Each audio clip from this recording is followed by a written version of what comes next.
శివోహం భక్తి ఛానల్కి స్వాగతం అండి. అందరికీ నమస్కారం. జ్యేష్ఠ మాసంలోని సంకష్టహర చతుర్థి వ్రతకథ గురించి తెలుసుకుందామండి. శ్రీ గణపతి శ్లోకం. శుక్లాంబరధరం విష్ణుం శశివర్ణం చతుర్భుజం ప్రసన్నవదనం ధ్యాయేత్ సర్వ విఘ్నోపశాంతయే. శ్రీ దక్షిణామూర్తి శ్లోకం. ఈశ్వరో గురురాత్మేతి మూర్తిభేద విభాగినే వ్యోమనద్వ్యాప్తదేహాయ దక్షిణామూర్తయే నమః. శ్రీ గౌరీదేవి శ్లోకం. సర్వమంగళ మాంగళ్యే శివే సర్వార్థసాధికే శరణ్యే త్రయంబకే గౌరీ నారాయణీ నమోస్తుతే. శ్రీ లక్ష్మీదేవి శ్లోకం. క్షీరోదార్ణవ సంభూతే కమలే కమలాలయే సుస్థిరా భవమే గేహే సురాసుర నమస్కృతే. శ్రీ సరస్వతీదేవి శ్లోకం. సరస్వతీ నమస్తుభ్యం వరదే కామరూపిణి విద్యారంభం కరిష్యామి సిద్ధిర్భవతు మే సదా. చతుర్ముఖముఖాంబోజ వనహంసవధూర్మమ మనసే రమతాం నిత్యం సర్వశుక్లా సరస్వతి. శ్రీరస్తు. జ్యేష్ఠమాస వ్రతకథ. అకువాహనాయ నమః. పార్వతీదేవి గణపతిని, గణపతి జ్యేష్ఠమాసమున సంకష్టహర చతుర్థి వ్రతమును ఆచరించు విధానమును ఫలములు వివరింపుము అని కోరగా, గణపతి పార్వతీదేవితో, అమ్మ శ్రీమాత, జ్యేష్ఠమాసమును జ్యేష్ఠరాజగు సంకష్టహర గణపతిని పూజించుట వలన సర్వ సౌభాగ్యములు చేరును. స్త్రీలు గణపతిని బిల్వపత్రములతో పూజించి రక్తవస్త్రములతో అంటే ఎర్రని వస్త్రములతో అలంకరించి ఫలములను నివేదించవలెను. ఈ నెలలో నన్ను అకువాహనుడుగా భావించి పూజించవలెను. అకువాహనుడు అనగా ఎలుకను వాహనముగా కలవారు. ఈ విషయమై పురాణ ప్రసిద్ధమైన కథ గలదు, చెప్పెదను వినుము. పూర్వము కృతయుగమున పృథువు అను పేరుగల చక్రవర్తి గలడు. అతని రాజ్యమున దయాదేవుడు అనునొక బ్రాహ్మణుడుండెను. అతనికి 4 కుమారులు గలరు.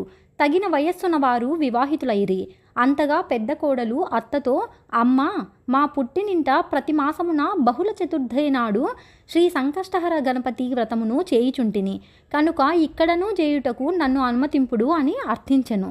ధనమదాంధ్రాలగు అత్త, అమ్మాయి, మన ఇంట దారిద్రము లేదు, సకల సంపదలు తులతూగుచున్నవి, హాయిగా అనుభవింపుము, ఆ వ్రతము చేయవలసిన అవసరము ఏమున్నది అని ఆమె కోరికను తిరస్కరించెను.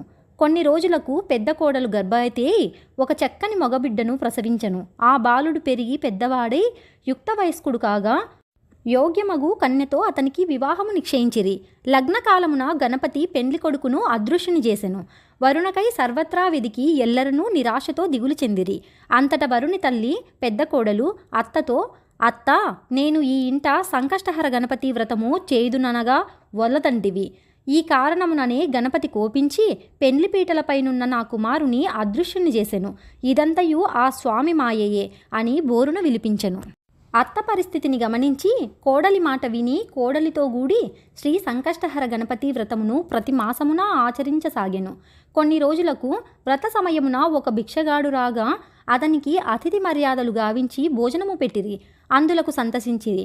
ఆ భిక్షకుడు, అమ్మా, మీరు కోరిన వరమిచ్చెదను, అర్థింపుడు అనినంత కోడలు, మహాత్మా, పెండ్లిపీటలపై మాయమైన నా కుమారుని రప్పించి నా మనోవ్యధ తీర్చుము అని ప్రార్థించగా అతను కరుణించి, మీ కుమారుడు శీఘ్రముగా రాగలడు, బాధపడవలదు అని చెప్పి వారు చూచుచుండగానే అదృశ్యమయ్యెను. ఈ ఇరువురు ఇదంతయు ఆ గణపతి దేవుని అనుగ్రహమయ్యే అని ఆశ్చర్యపడిరి. అతడట్లు వెళ్ళిన పిదప అడవిలో ఒంటరిగా తిరుగాడుచున్నానని ఒకరు ఆ బ్రాహ్మణ యువకుని తీసుకొని వచ్చి పురప్రజలకు చూపగా వారు ఇతడు ఆనాడు కళ్యాణ మంటపమున అదృశ్యమైన బ్రాహ్మణవరుడే అని నిశ్చయించి వారికి వార్త తెలిపిరి.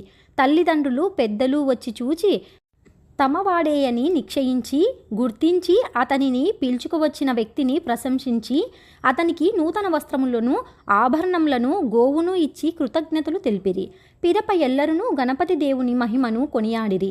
అంతట కన్యాదాతకు ఈ వార్త తెలిపి వారిని రప్పించి ఒక శుభముహూర్తమున మున్పటి కళ్యాణ మండపముననే శాస్త్రోక్తముగా వివాహము గావించిరి. నాటి నుండి ఇతని భార్యయు ప్రతి మాసమునను శ్రీ సంకష్టహర చతుర్థి వ్రతమును భక్తి శ్రద్ధలతో భర్తతో గూడి ఆచరించుచు ఉత్తమ సుఖములతో దీర్ఘ సుమంగళి అయి వర్ధిల్లిరి. కనుక తల్లి, ఈ వ్రతము సకల వాంఛలను సిద్ధింపచేయును, విఘ్నములను నివారించును. నీవును ఈ వ్రతమును ఆచరించి శివానుగ్రహము నొందుము అని వివరించెను. ఇట్లు శ్రీకృష్ణ యుధిష్ఠిర సంవాదాత్మకమైన శ్రీ సంకష్టహర చతుర్థి వ్రతమును జ్యేష్ఠమాస వ్రతకథ సమాప్తము. శ్రీ మహాగణపతి ప్రసాద సిద్ధిరస్తు.